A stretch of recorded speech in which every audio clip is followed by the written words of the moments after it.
Hi, this is Veronica. Welcome to my channel and welcome to my first real-time acrylic painting demonstration. Today I'll be painting this scene, late afternoon in the autumn forest. I'll be painting on an 8x8 canvas and I'll be using a combination of Liquitex Basics acrylics and golden fluid acrylics. These are the brushes I'll be using today. A 1-inch flat, a medium filbert, that's about a 1/4 inch wide, a small round for signing, a medium round, and a similarly sized round bristle brush. To get started, I put out some of the white, some of the cobalt blue, and some of the raw umber. And then I just sketched in the horizon line so I would have a reference point while I was painting. You may notice my background is gray, and that's because I was reusing this particular canvas. On this piece, I don't think it makes very much difference since I'll be covering the entire canvas with paint again anyway. With a mix of mostly white and some cobalt, I start at the horizon and move upward, filling in the sky. I don't mind if my paint isn't fully blended and it leaves a little bit of streaky blue and white here and there. It gives an implied idea of clouds in the background. If your paint isn't quite covering well and you have that broken up look, just a tiny bit of water will help smooth it out. And if you start to run out of paint and you need to mix a little more, don't worry about getting it an exact color. Just get close enough. It's a sky. It's going to blend lighter and darker here and there.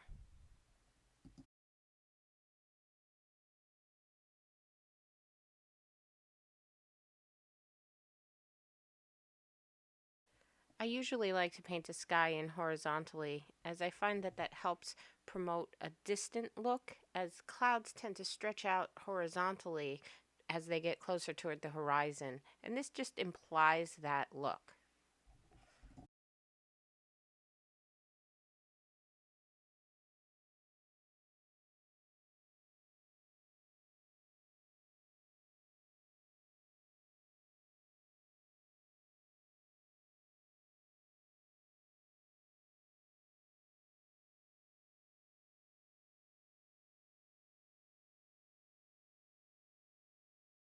Once I get the sky filled in with the light blue color, I go back with a little bit of a darker cobalt blue at the top and I blend that down a little bit into the rest of the sky.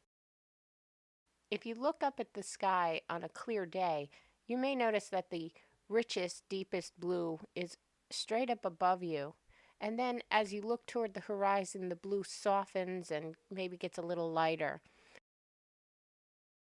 Most of our sky will be covered up by the trees, but parts of it will show through between the leaves. It's still worth the time to do because it'll add to the sense of depth in the painting.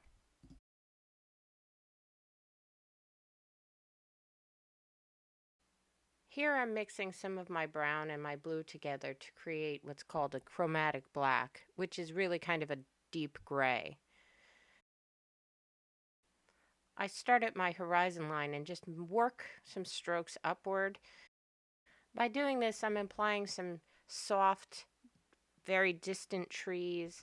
This will all be behind other trees, so you won't really see it so much, but you get an idea that it's there. By keeping my tallest strokes on the outside and my shorter strokes in the middle, the implication is that there's the furthest depth in the middle behind what's going to be sort of a clearing.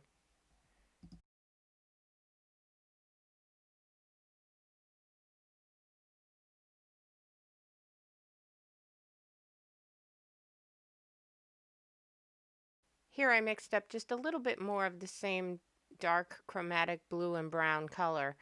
I wanted my background just a little darker. A lot of it had mixed with the blue and white sky and gotten very light, and I want to be able to see it, not have it completely disappear into the sky.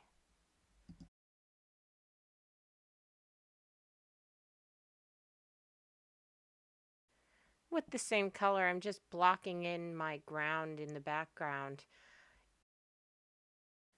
This is just the first layer, and it helps me keep track of where the landmarks are in the distance.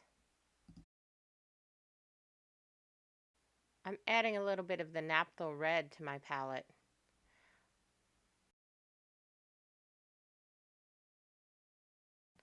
I'm mixing some of the brown with some of the white and the red.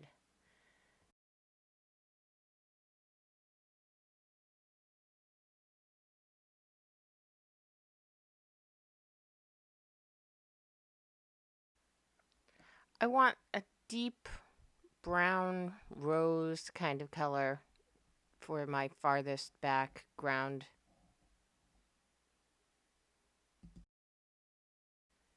I'm using my brush horizontally and just kind of blocking in that far away clearing that doesn't have a lot of trees in it. It's okay if the color blends in with the background.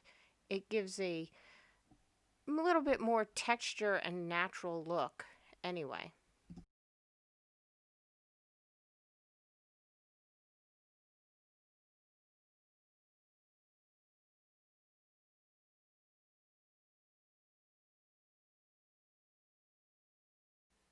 Moving a little closer in the foreground, I grabbed some straight raw umber, but I didn't clean out my brush. I left the rosy color still in. So you can see that the brown and the red are kind of blending and creating a streaky look. And then I grab a little bit more of the raw umber and move just a little closer and add that in. I still haven't cleaned out my brush, so there's still some blending going on. And I'll just continue the same way until I fill the entire foreground.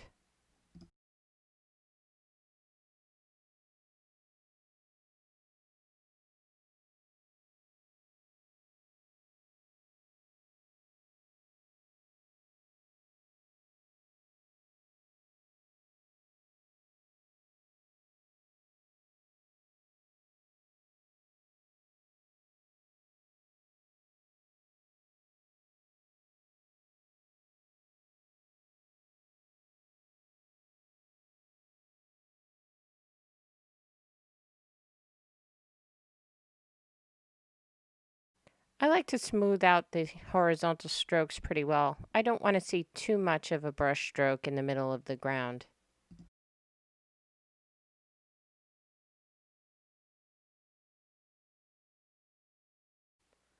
Now I want to put in some of the farthest away trees. I start with my chromatic black, that's the brown and the blue mixed, and I add just a tiny touch of white because these are the farthest away trees.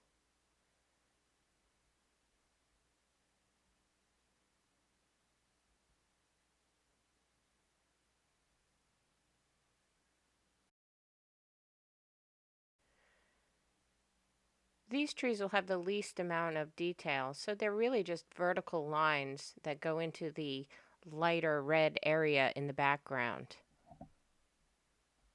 I just put a few of them here and there to imply farther away trees.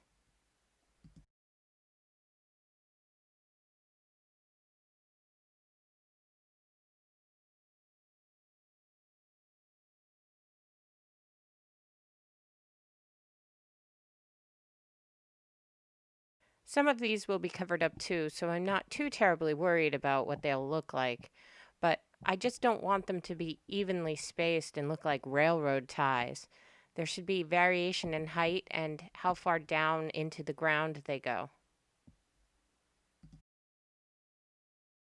This makes some look more distant and some look a little closer.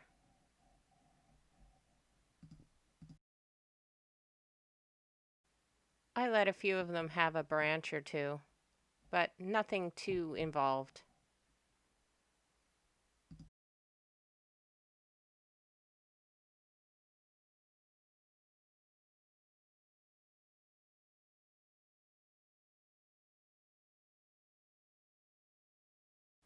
I added some green to my palette and now I'm mixing it with some of the brown just to give it that muted deep green. I'm going to take a little bit of the red I was using because that'll neutralize the green some. We don't want very bright green because things in the distance you want a softer color, more toward the gray.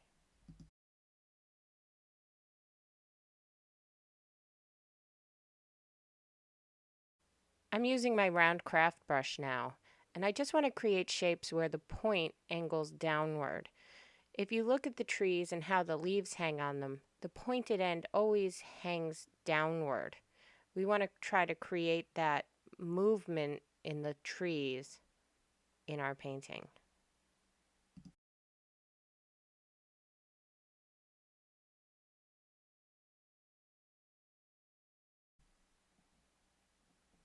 As you fill in, make sure you leave space between the bunches of leaves. You want to be able to see the background and the sky here and there between the leaves.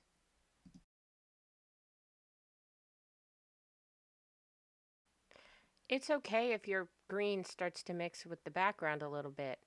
You really want variations of color in your leaves anyway. One solid mass of green would end up looking like just a blob.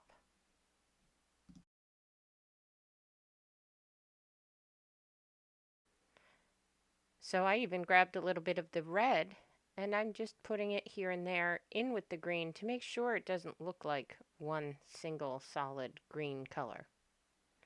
Variation is good.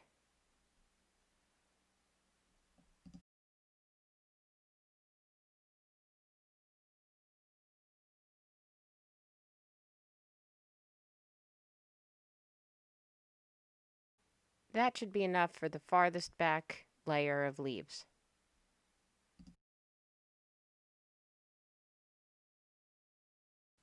Now I'm going to add a little bit of texture to the clearing area of the ground in the back. I add a little bit more white to the red and brown mixture, and I'll grab a little bit of green just to offset the red and bring it to a slightly more neutral color.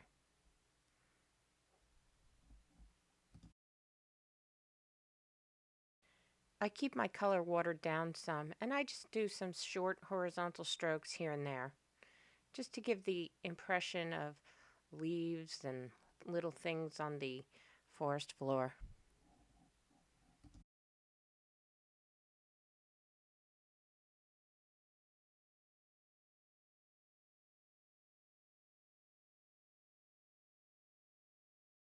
I'm not trying to cover the color before, just give some variation, so a lot of it should still show through.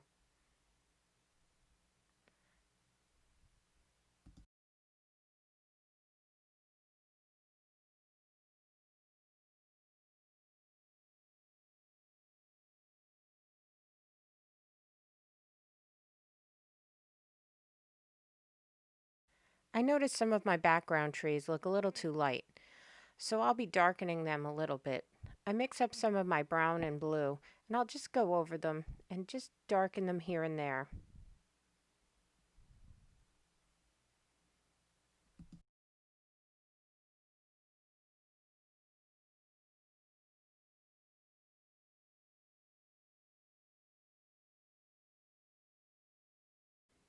I want them to be light, but not so light that they disappear into the background completely.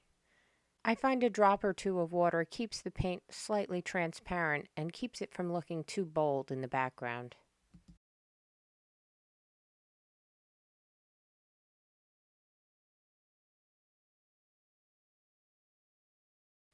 I'm much happier with the color now. I feel like these trees sit just a little closer than the far background trees do.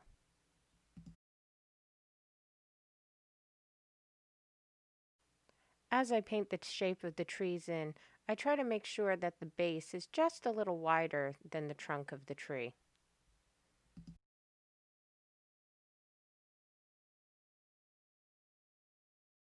I'm going back into my red, brown, and white mixture, but I'm adding a little bit more red and a little bit more white. I also thin this paint a little bit. I want to add some highlights to the clearing area. Again, I use short horizontal strokes and use a very light touch because I just want a little bit of lightness here and there, just to add more dimension to the ground in the back.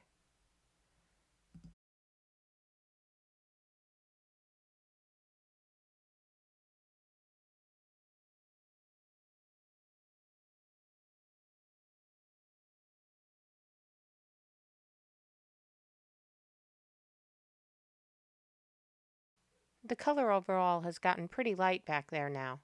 So I take a little bit of the brown and just add a little bit of low light back in. I just want to see variation in the ground. It keeps it interesting.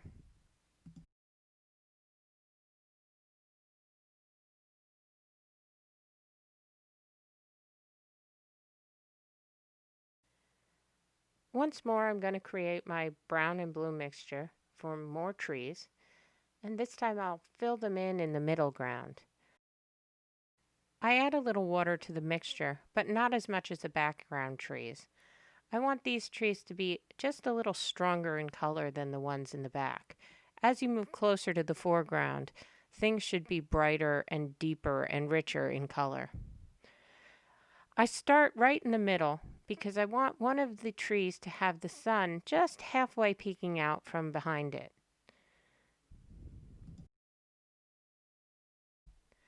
I pay a little bit closer attention to my edges because I want the trees to be sharp in focus closer to where the viewer's eyes are. In the background, things can be a little rough, a little blurry, because that's how your vision works.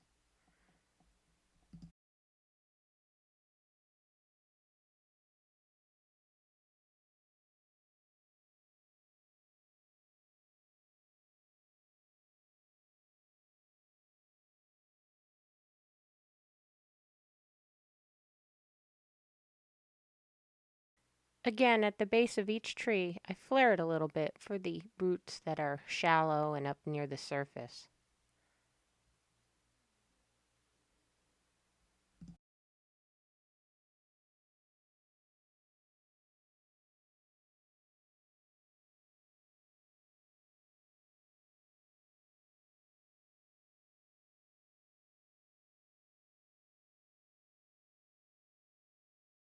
It's okay if the background trees get hidden by the foreground trees. That's going to happen.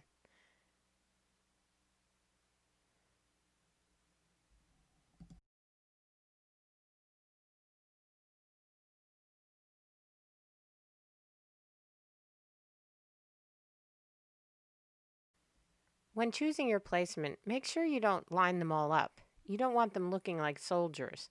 You have to stagger them a little bit. We're trying to create a natural forest, not a garden.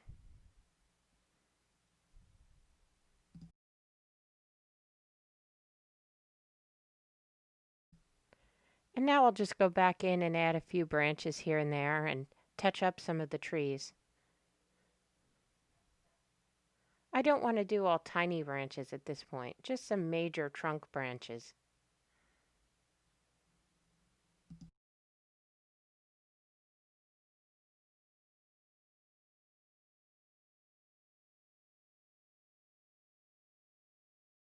I make more of my brown and blue mix as I go.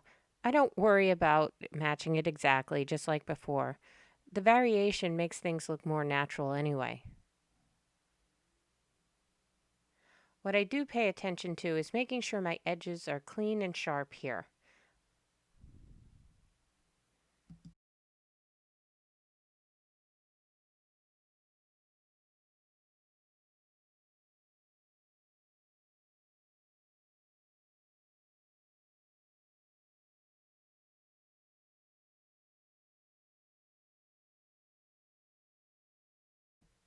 I mix up some of my brown and green because I need to add some leaves into the trees that are here in the midground. I want my green to be muted by the brown. Again, with the leaves, I want to have the points facing downward and go in at an angle, the way branches would go. Remember to leave space between your leaves.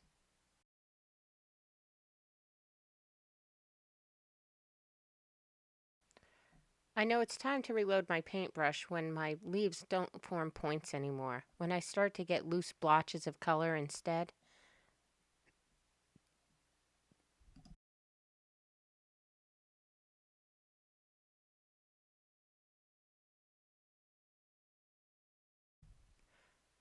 One of the things I'm doing is angling my leaves inward.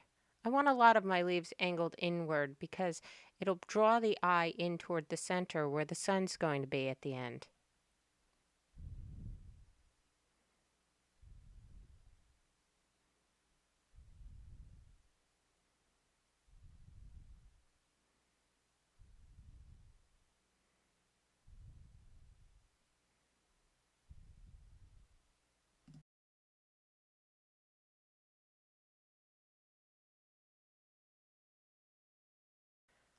I like my brown-green leaves to be mostly around the edges of the painting. I want to keep my edges a little darker than the center. Eventually, most of my highlights will go into the center.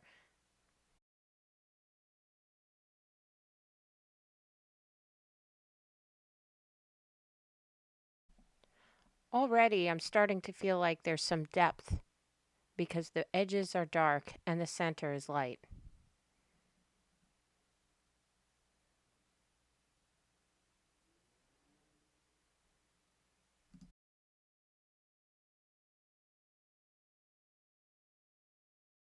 I also like to make sure that there's some of the brown-green mixture along the horizon, just above the red and brown of the ground. It just helps with the depth.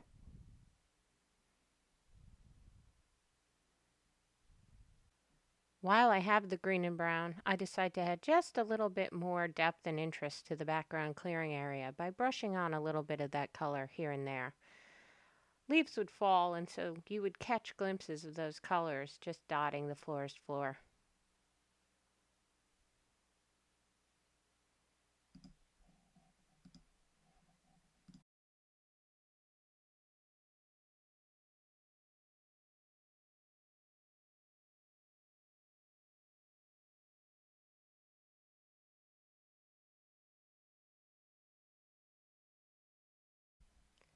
Now I'll add some of my yellow and orange fluid acrylics onto my palette.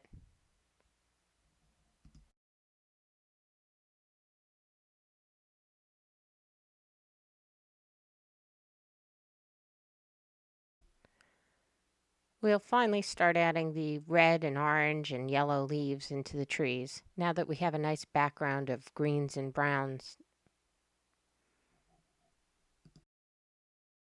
I don't want to go right to the brightest colors, so I start with the orange and yellow and add some of the green and brown so that it's a transitional color in the midground. I get this warm orange spice color. It'll be perfect for the background behind the brighter colors.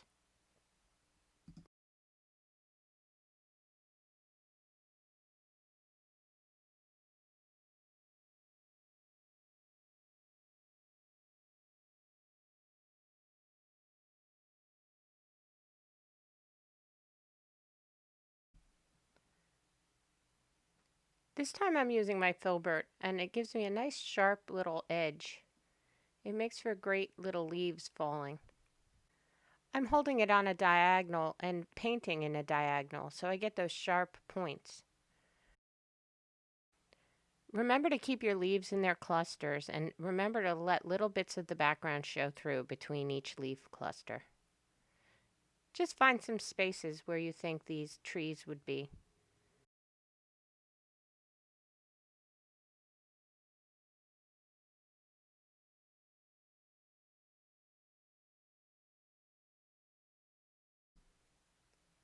Be sure to let some of your green and brown leaves show through between them.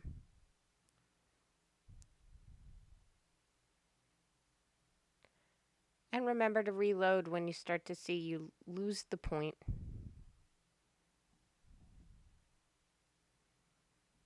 I like to throw a little bit in the far background too. And here I'm finding some leaves on these trees that were in that little clearing we painted.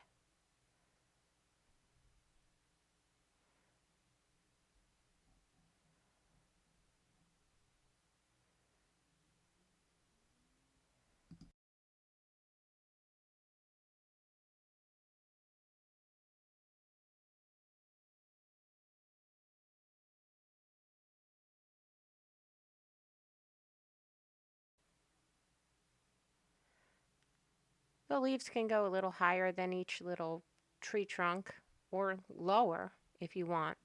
Variation is good. And over here, I didn't even have a tree trunk, but I'm adding in some leaves. Maybe you can't see that tree trunk there.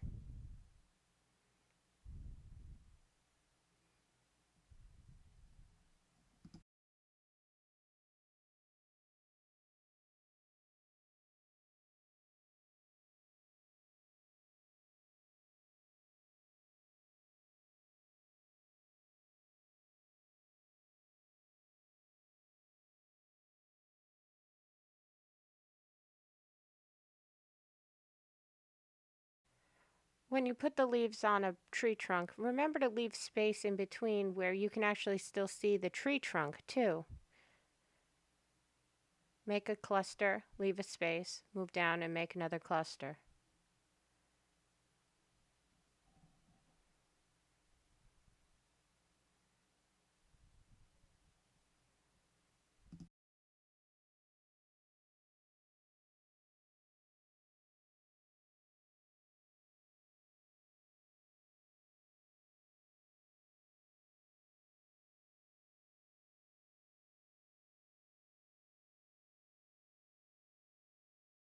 Again, here I made a cluster, left a little space, and I'm making a second cluster below that one.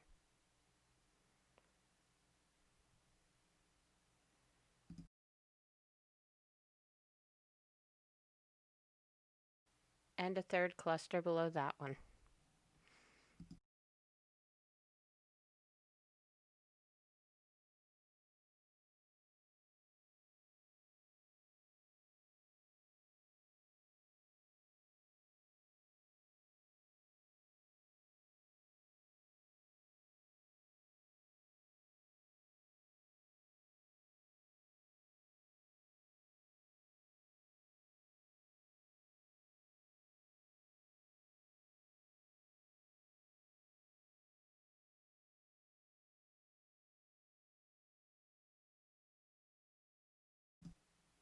You can see when I paint the branches, they move out and away from the main trunks.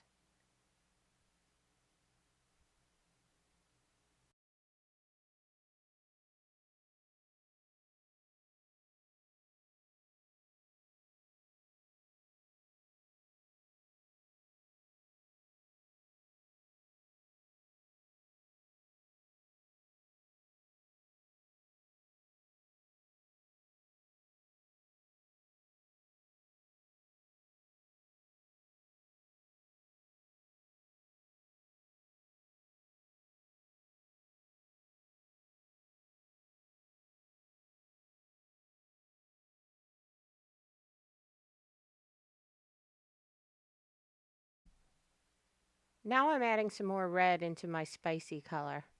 I have to keep up with the brown and the green because I don't want it to be overwhelming, but I want the color to lean more toward the red.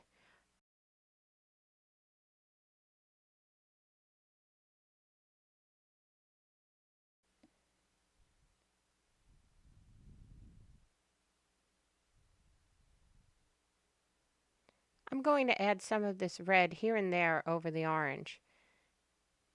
It'll help with the depth in the color.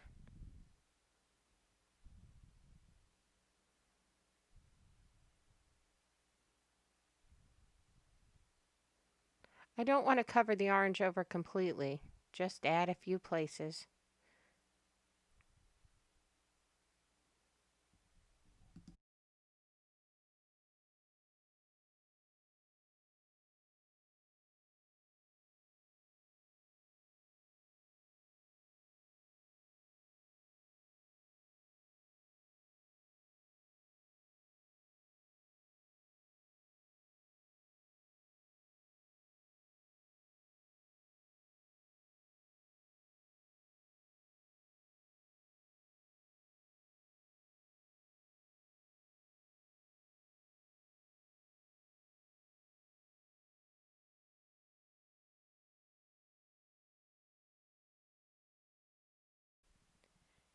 And since I have the red, I just add another little thin layer of some red highlights here and there.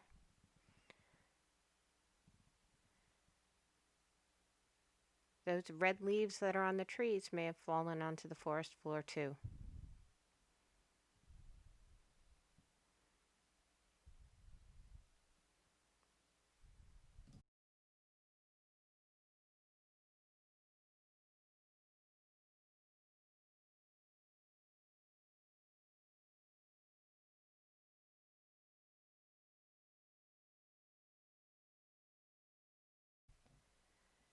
Now I'm taking a little of my yellow and orange. I want a slightly lighter color that can be a highlight. I took some of that red that I had before and just mixed it in with them. So it's kind of a yellow orange, but it's muted yellow orange.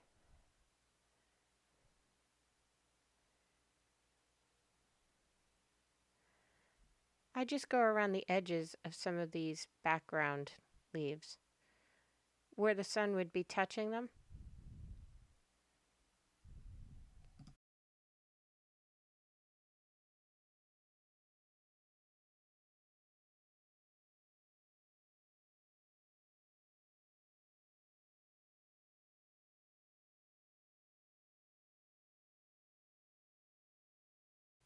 I mix up more of my brown and blue mixture. This time I make a little more paint than I have in the past.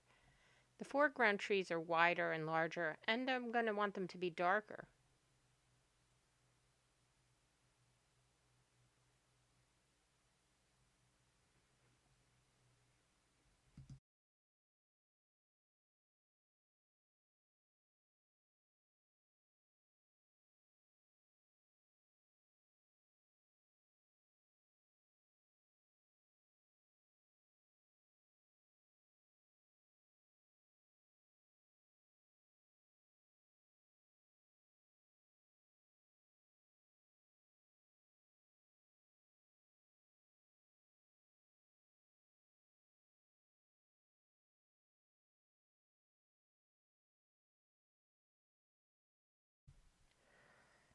Once again, I'm going to want to pay attention to my shape and my edges.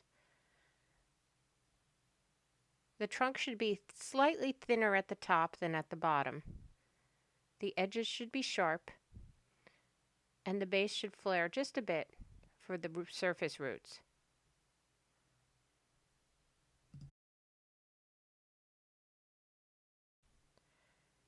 This color mixture is just a little transparent, so I'll probably have to come back in with some extra paint later to darken certain areas that you can see through. The leaf clusters will also hide some of the transparency.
Not all of the foreground trees have to be old growth, big trees.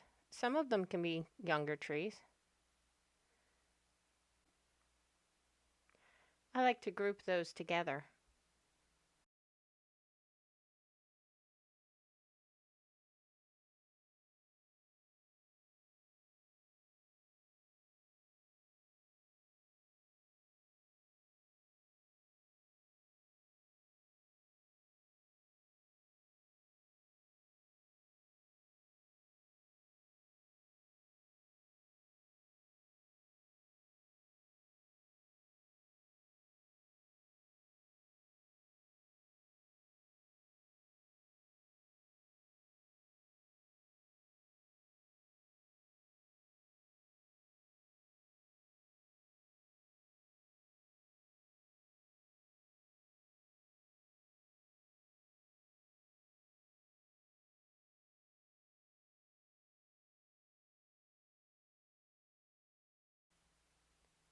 And we'll put a third right over here.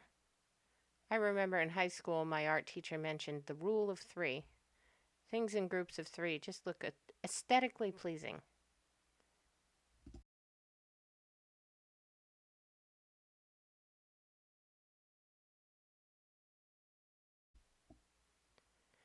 And now I'll go back in just a few places where the paint was just a little too thin. This tree in the back looked too gray. I want him to be a little bit darker, bring him more to the foreground.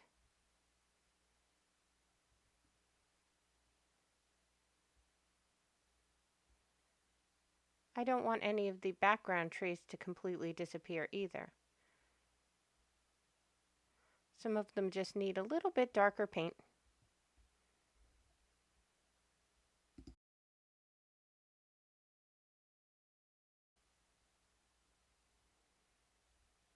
And with my black and brown, just a few more branches in these foreground trees would complete them.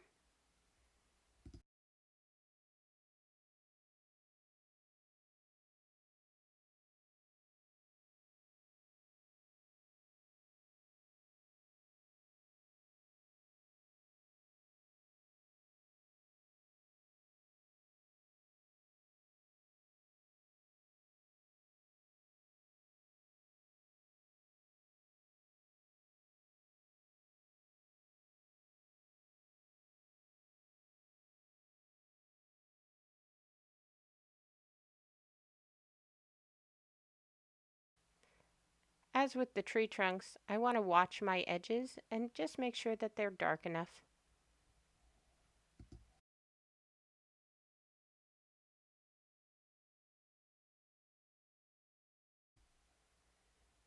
And there's still a few spots that could just go a little bit darker.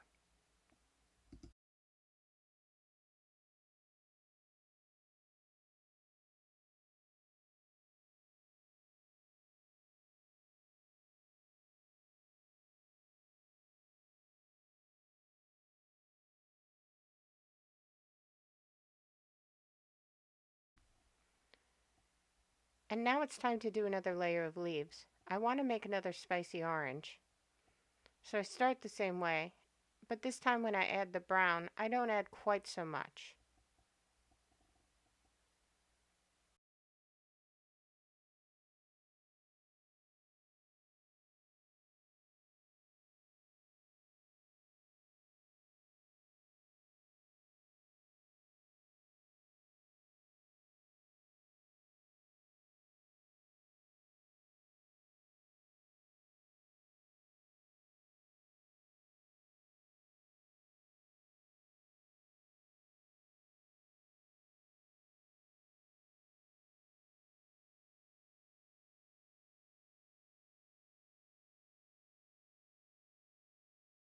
I want places like the upper corners to be a little bit heavier with leaf cover, so I don't mind so much if some of those areas don't get those nice little points. I can always come back with the next layer and do that.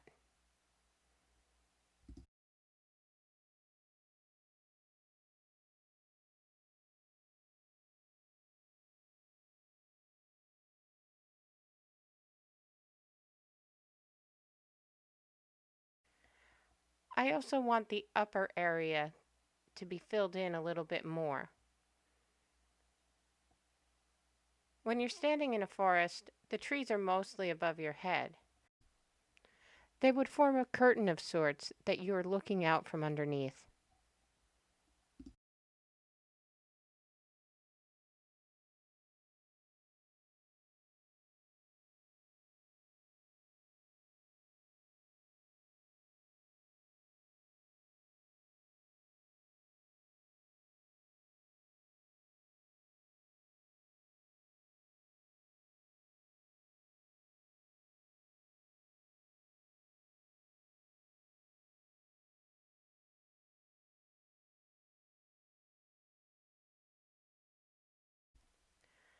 I'm still filling in areas with this spicy warm orange.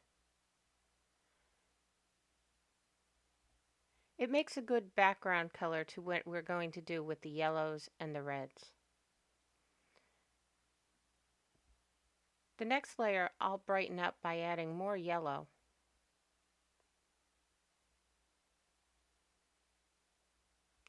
Some of this is still a little wet, so it starts to blend a bit, which is perfect. I also want to make sure that some of my points are facing down. Since I'm working in a brighter yellow, you'll see the edges more.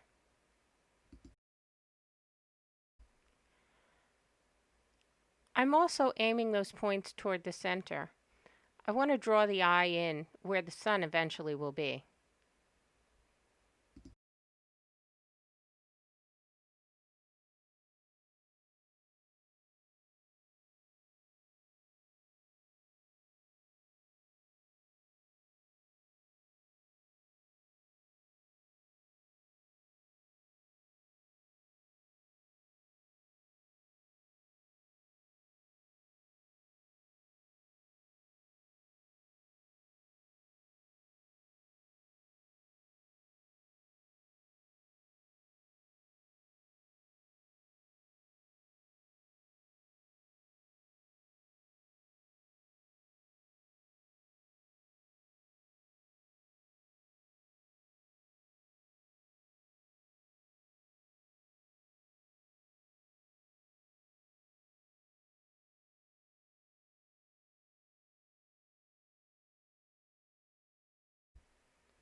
The orangey red paint underneath was still wet, so you can see that the yellow has gotten darker and darker as I've moved to the right. I'd like to make that area a little bit brighter, so I'm going to mix that color again and go over it one more time.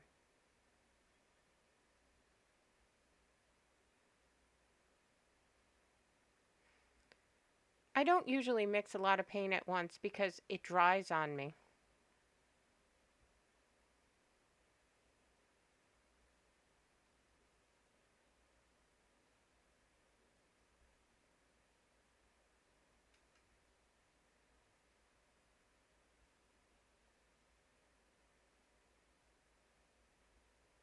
There are a lot more leaves in the right-hand side, but I still try to make sure I leave the background showing through between them.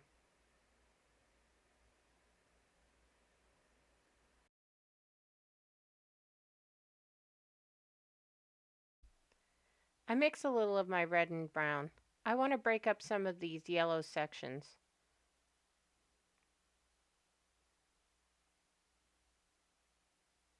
Anywhere there's just a little too much yellow in one spot, I go in with a leaf or two of red.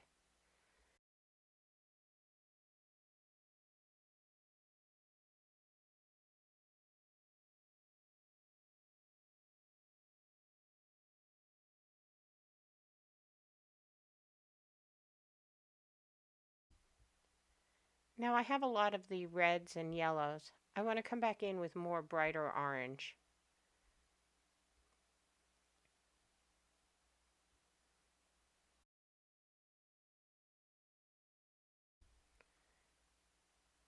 My colors are still pretty muted, but every time I add a few more leaves and do another layer, I let my colors get a little bit brighter.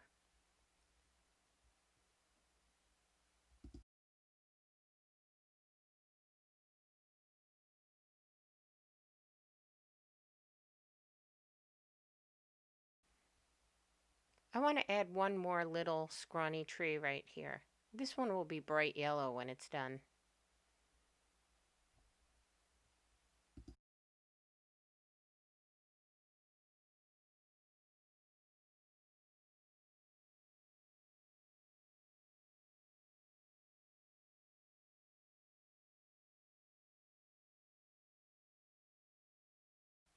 Over here I want to add a stump. I start with a sideways oval, maybe tilted off its axis a little bit, and then I just pull the same root structure down. We'll add highlights later to give it a little better form.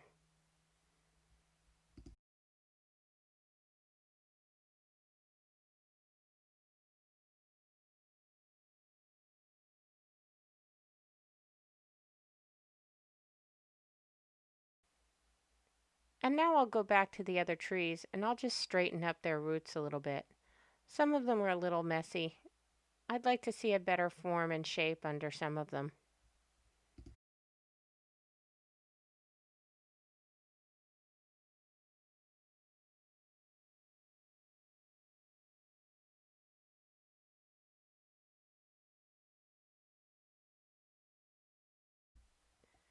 Now I want to work on the forest floor in the foreground.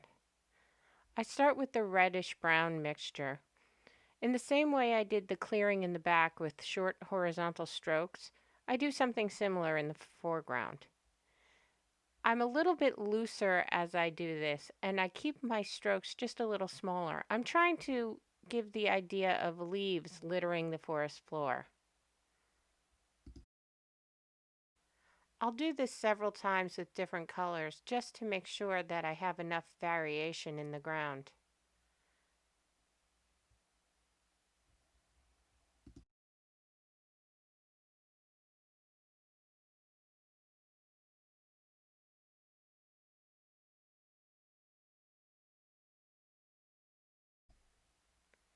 I also want to make sure I don't cover up all the brown. Let a lot of the brown show through.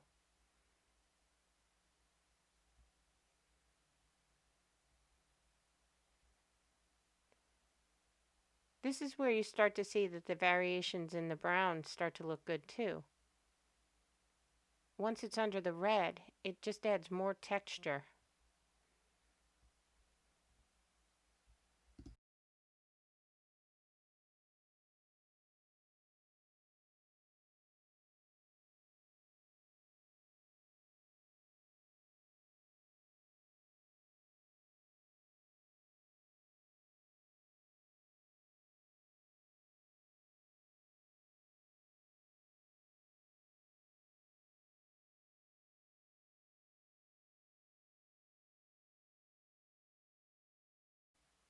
I bring just a little bit of the red up into the clearing, not much. I want it to blend.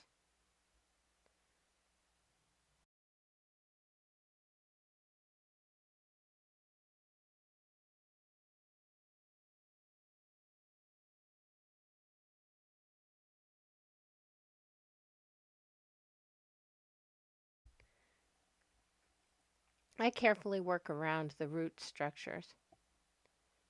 And yes, I get my fingers in if I feel like a color has gone on a little too heavily.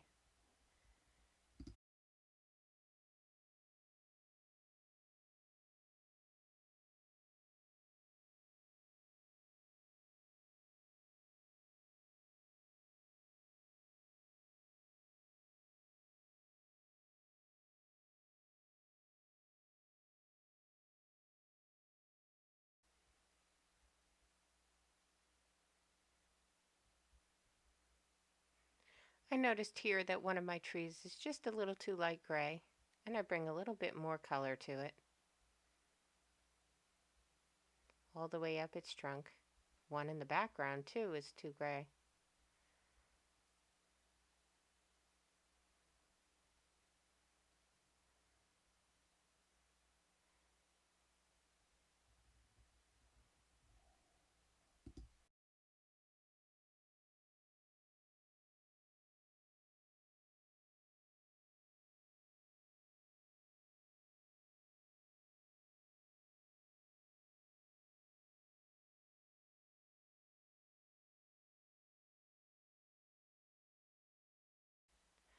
So now I want a more orange color to go over the red.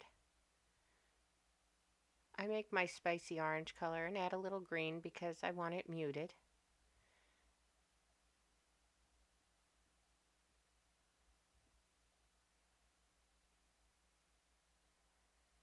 And I use the same motions, just a little bit of side to side.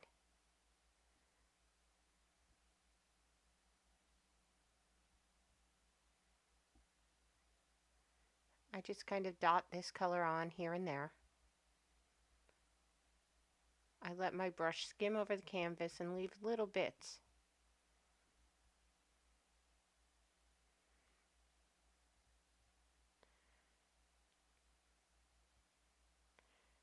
This orange is just a little bit brighter than the red.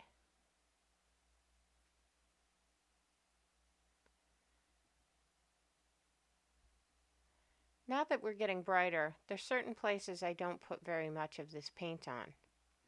Like, I know the tree to the left is going to have a big shadow, so I don't add quite so much of this red-orange into the space where the shadow is going to be.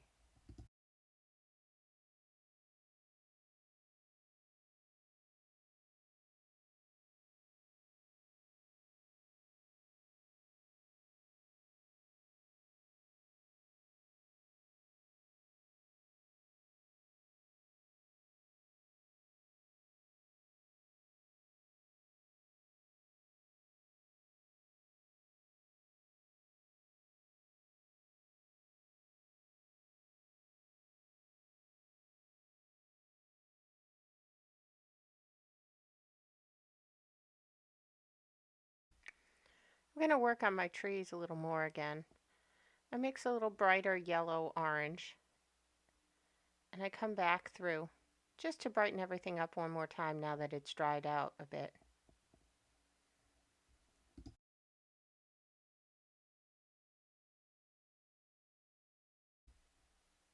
I'm also refining some of the shapes as I go.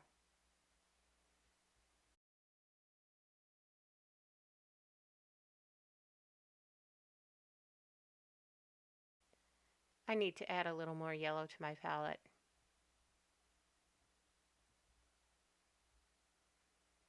I really want to brighten up these leaves now.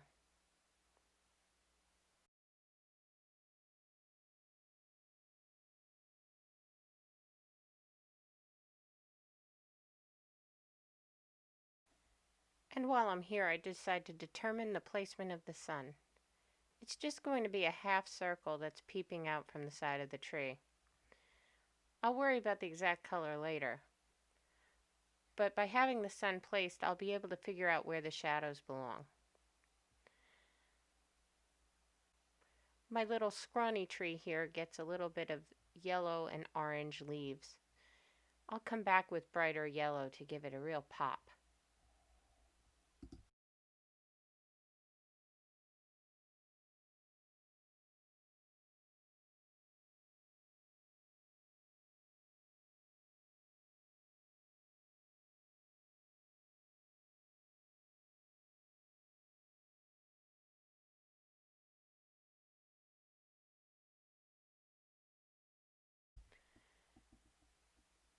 Now I'm just going through with more yellow with just a little bit of orange mixed in.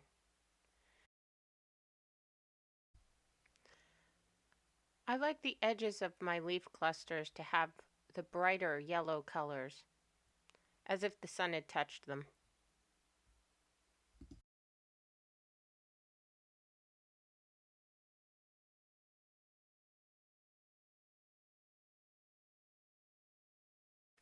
I'm going to take that same yellow-orange and start highlighting the leaves that would be on the forest floor. I need to pay attention to where the sun is and remember that I shouldn't highlight any place where the sun would leave a shadow behind a tree. I draw an imaginary line with my paintbrush and use it as a mental line of where the highlights should go.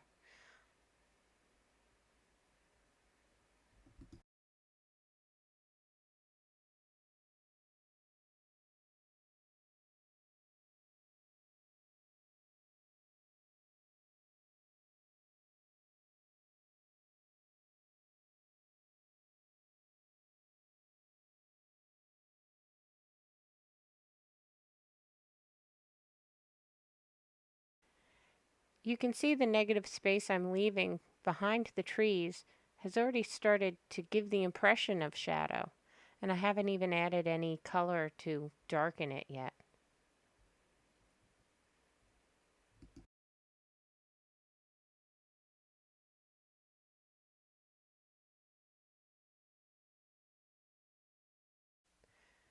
It's a late afternoon scene, so our shadows are getting pretty long. They'll all run right off the edge of the canvas.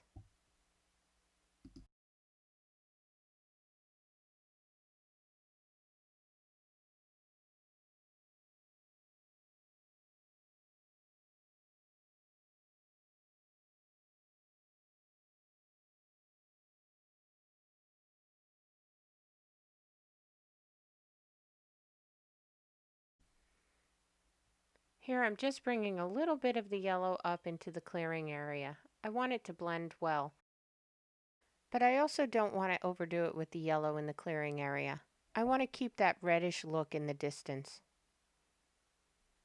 I'm saving most of the yellow for the foreground.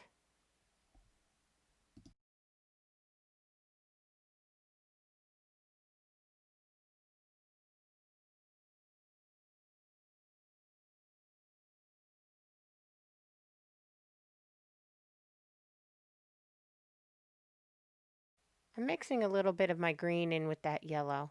I want to add some variation. Having the yellow-green next to the reds will create this pop. I also don't mind if the green is in the shadow area. It'll help blend it all together and take some of the brightness out of the red.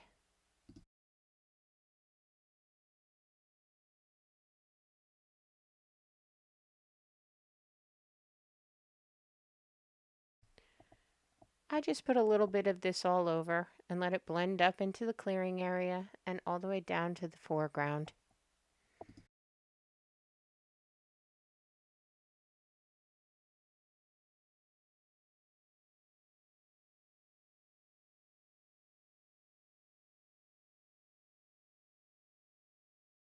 Now I want to add some darker tones to my shadows behind the trees, so I mix up some of my brown and my blue again, and I add orange just to lighten it up some. I don't want it to be quite as dark as the trees, but I want a deep shadow color.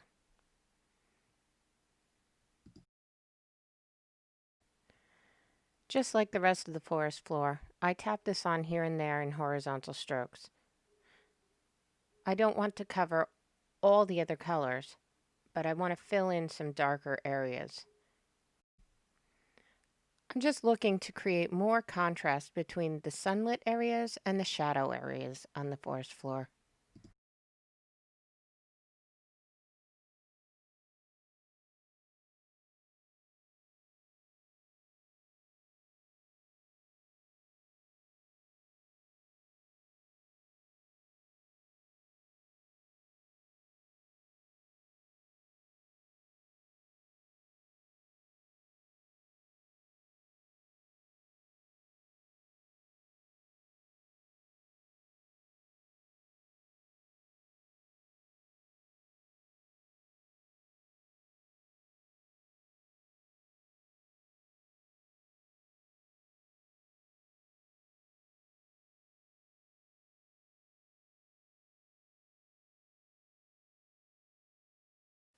As I darken the shadows, the trees become more three-dimensional.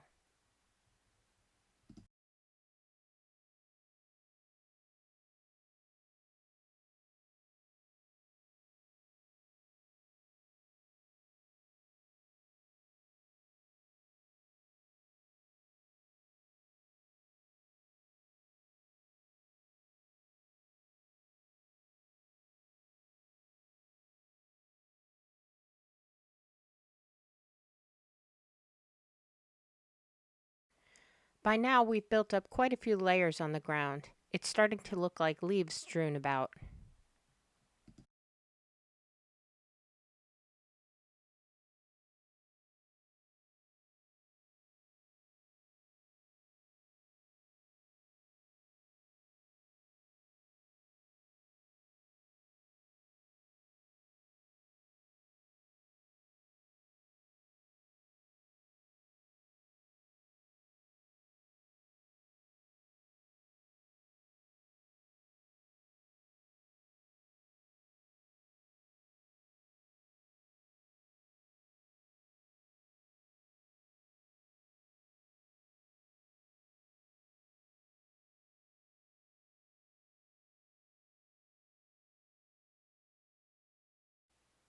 I mix my orange with a little bit more yellow and make an even lighter yellowy orange color.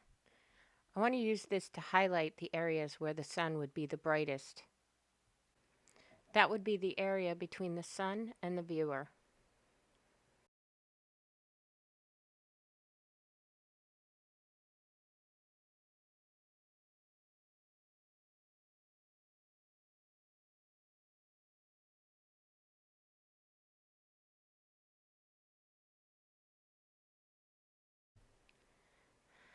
Just small little bits here and there will give the impression that the sun is hitting the edges of leaves.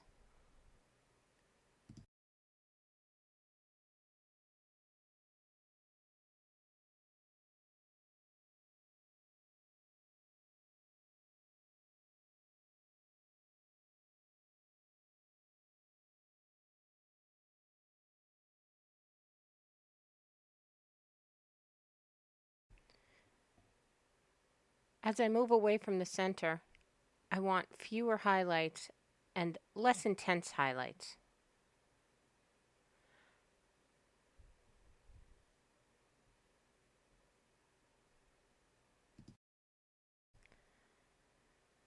So I bring my bright yellow right back to the middle one more time to add just one more notch of intensity there.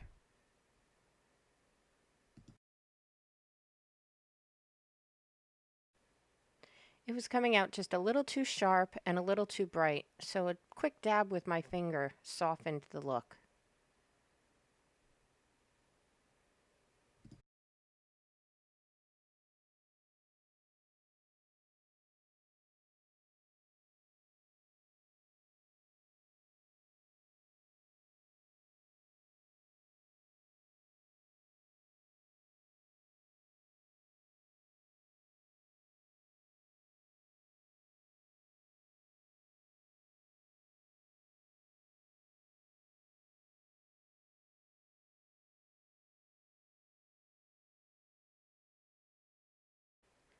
So now I notice I have a lot of yellow and a lot of red in the forest floor.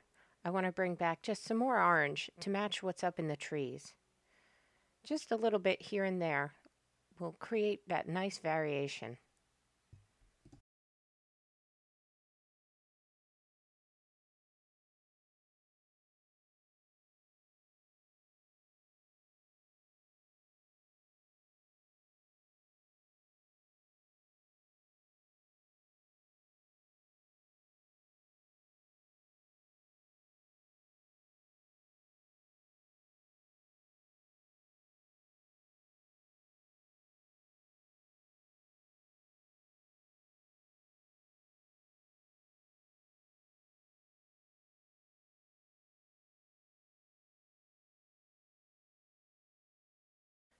I want to intensify my shadows just a little bit more.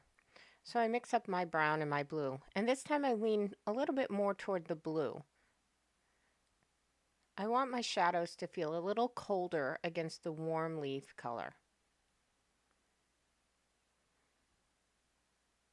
I try to focus most of these horizontal lines closer to the tree. That's where the shadow area would be the most intense.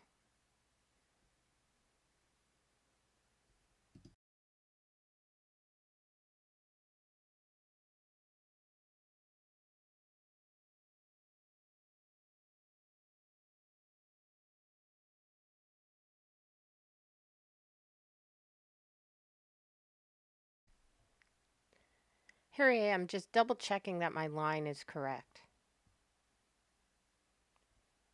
Now is the best time to fix it if it doesn't seem quite right.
Looking back at the trees, I feel like there's still just too much bright going on up top.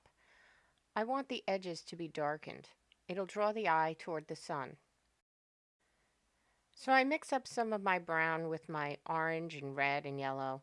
I just want something very muted and dark.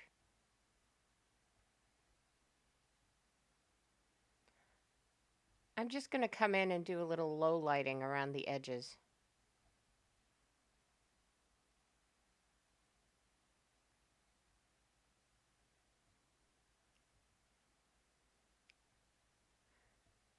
This is just layering some color in.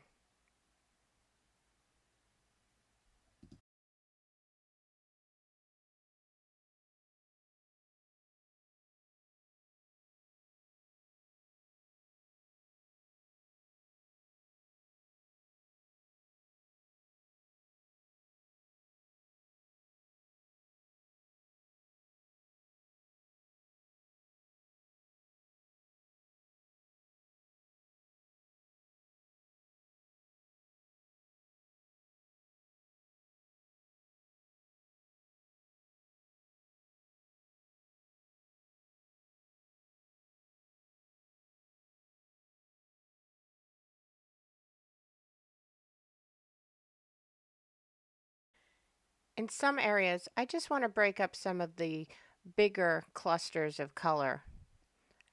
This helps keep it looking more like individual leaves rather than blobs of paint.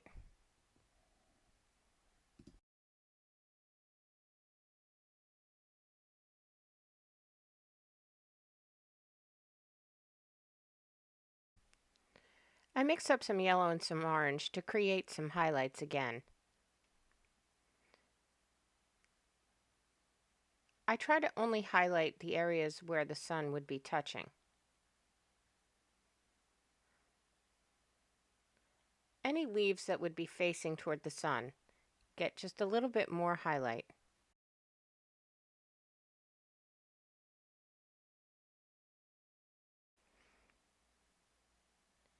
It's like I'm slowly circling around the sun with the highlighted yellowy orange. I start on the left, move up toward the top, and then I'll come down on the right-hand side.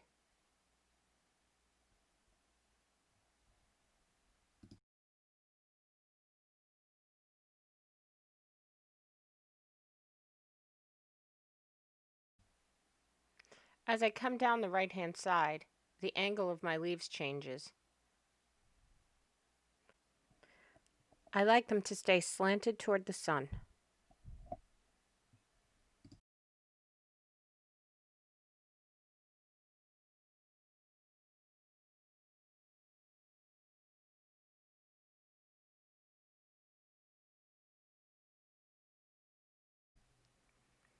I'm trying to just pick out the tops of individual branches on the upper right.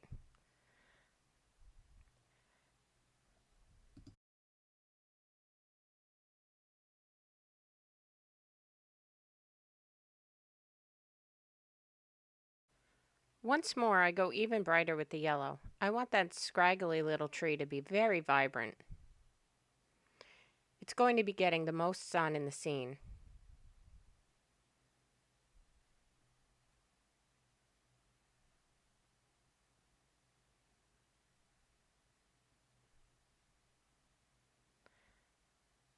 I don't want him to stand out completely, so some of the nearby leaves should get the same treatment.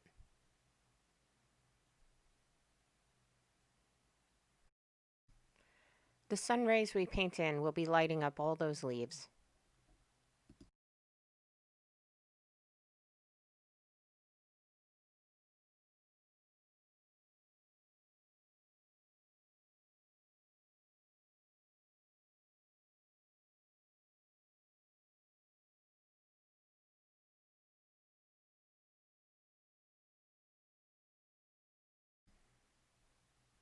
Some of that light will spill to the left of the big tree, so I want to just catch it on those leaves that are hanging down on the left. Not too much, though, just a bit here and there.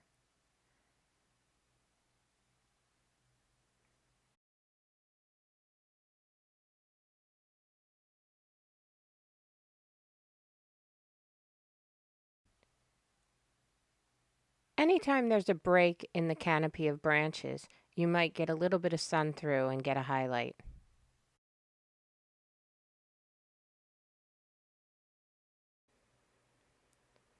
I just come through one more time with some yellowy orange. There's a few places that just aren't quite bright enough yet.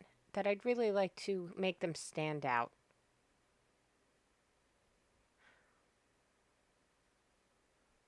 I try to remember that these are shaped branches and highlight just the edges and tops.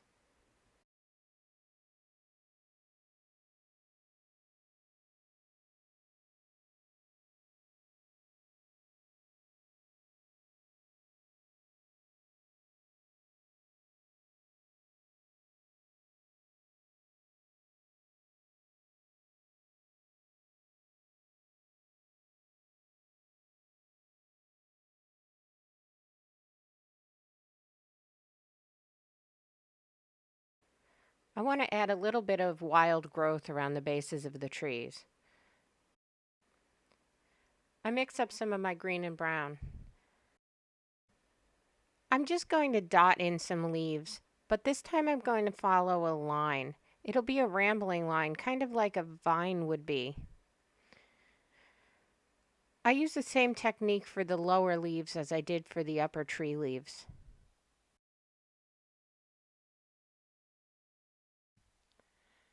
I don't want to do it on every tree, just a few of them.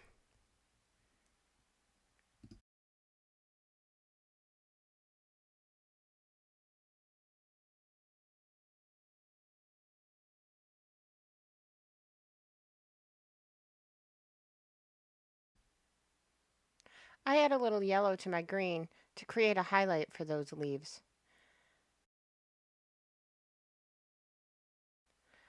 I place the yellow green right on top of the green brown, and remember that the highlights should be facing the sun.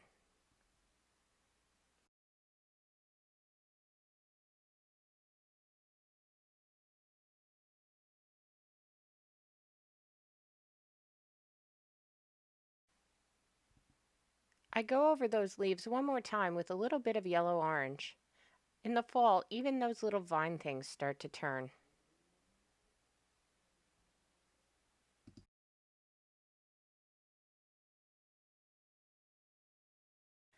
I come back in with a little bit of pure yellow as some of my leaves just don't quite look bright enough. We now have very many layers, but it gives you a sense of depth in the leaves.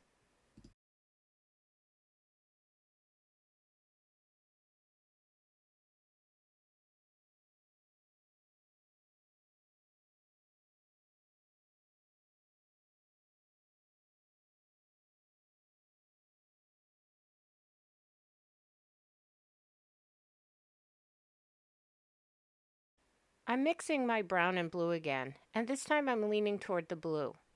I want to create a shadow color for the tall tree trunks.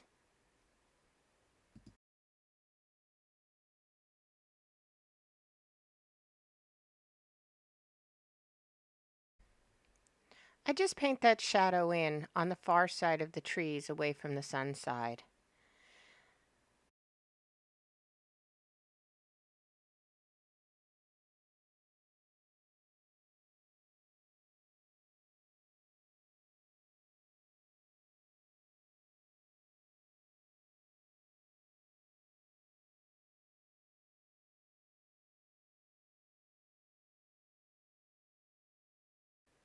The blue creates a cool shadow against the warm leaves.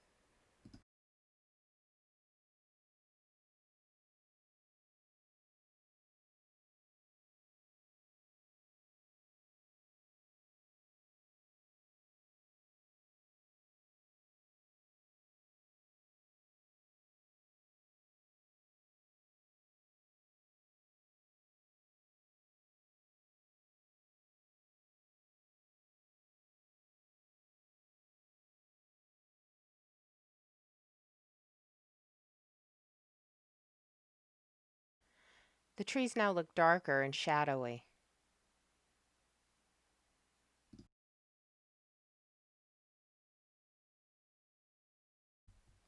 And now they need highlights. I grab some of my yellow and orange and start with the brightest spot, which would be the top of the stump.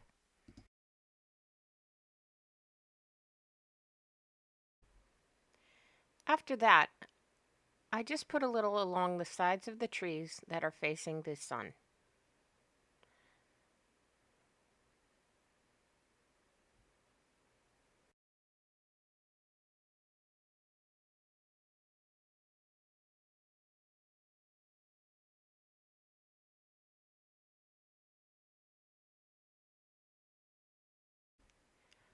I like when the paint starts to break up a bit and give a dry brush look. It helps to make the tree look like it has bark.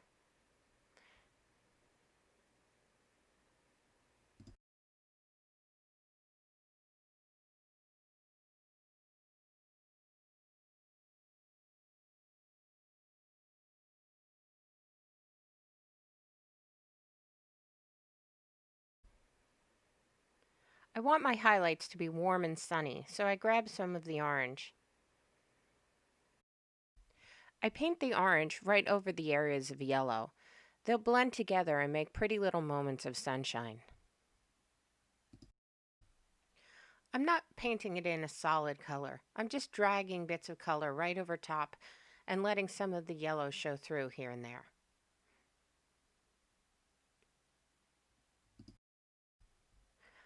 I decide to warm the highlights up just a bit more and mix some of the red and orange in together.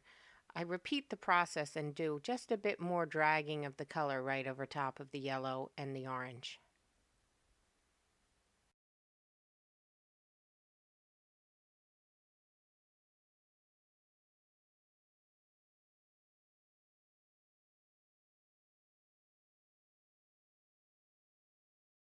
I really want to make my highlights stand out, so I go one more time with the yellow and orange. This time I try to stay close to the edge of the tree where the highlight would be the most intense.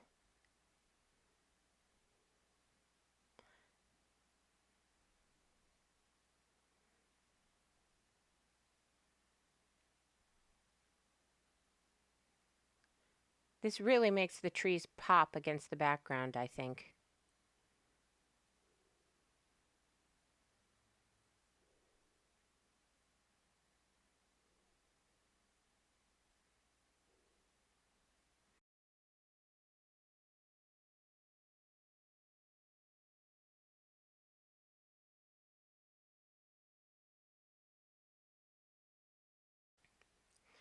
I decide to push the color just a little more. It is an afternoon scene.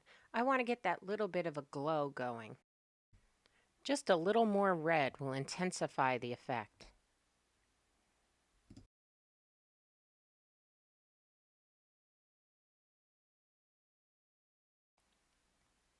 To balance out that glow, I decide to go just a little darker and bluer in my shadows.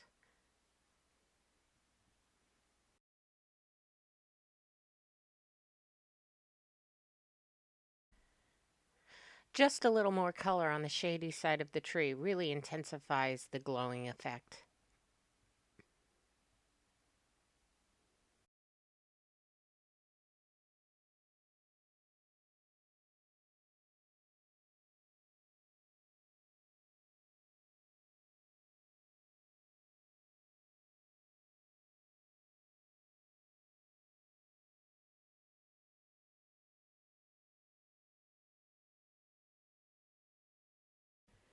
Here I'm mixing a color for the sun.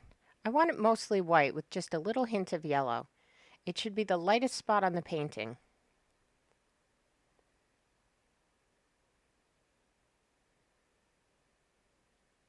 I just carefully fill that in.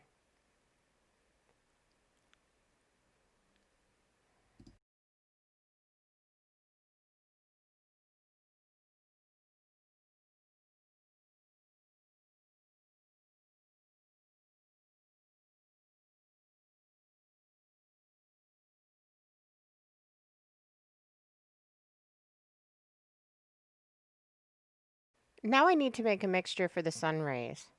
I add a little bit of yellow and just a touch of orange to warm it up.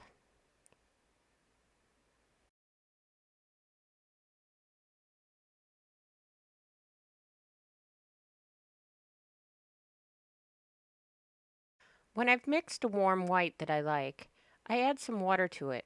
I want my paint to be thin so it'll be able to be streaky. This is where I need my bristle brush. I just tap straight down and then check to make sure the brush isn't heavily loaded. Using a very light hand, I just pull straight lines away from the central point. It's good if the paint breaks up as you're pulling. If you're not sure of the placement, check out some photos for references. Sometimes the streaks are longer, sometimes they're shorter, sometimes they're broken up, but they're always different. They'll change with every step.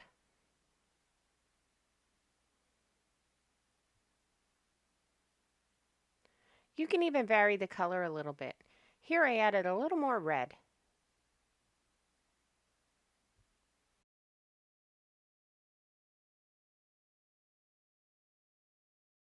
Now here I noticed my paint had gotten a little too dry. It wasn't leaving those little fine lines and streaks.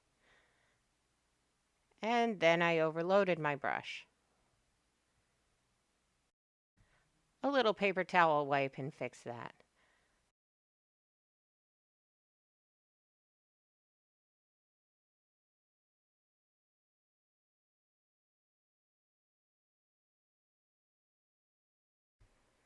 And there we go.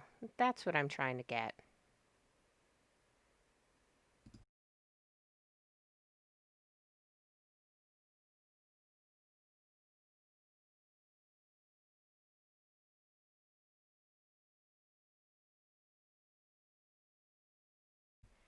It's okay if each streak isn't exactly what you were aiming for.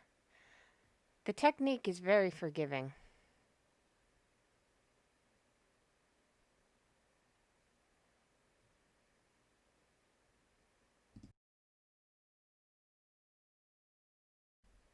I just make sure I have plenty of water in my paint and bring it around to the other side. Just make sure you pick your one central point and all the rays come out from that one central point like spokes on a bicycle wheel.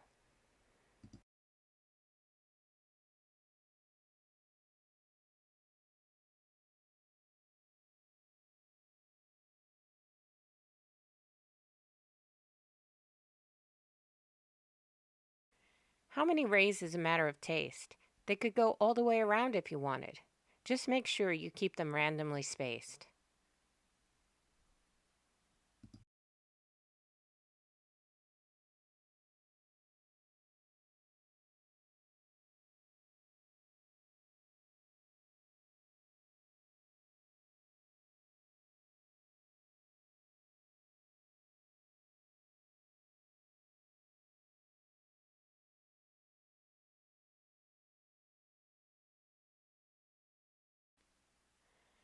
It also helps to keep some darker and some lighter. They're never all the same brightness.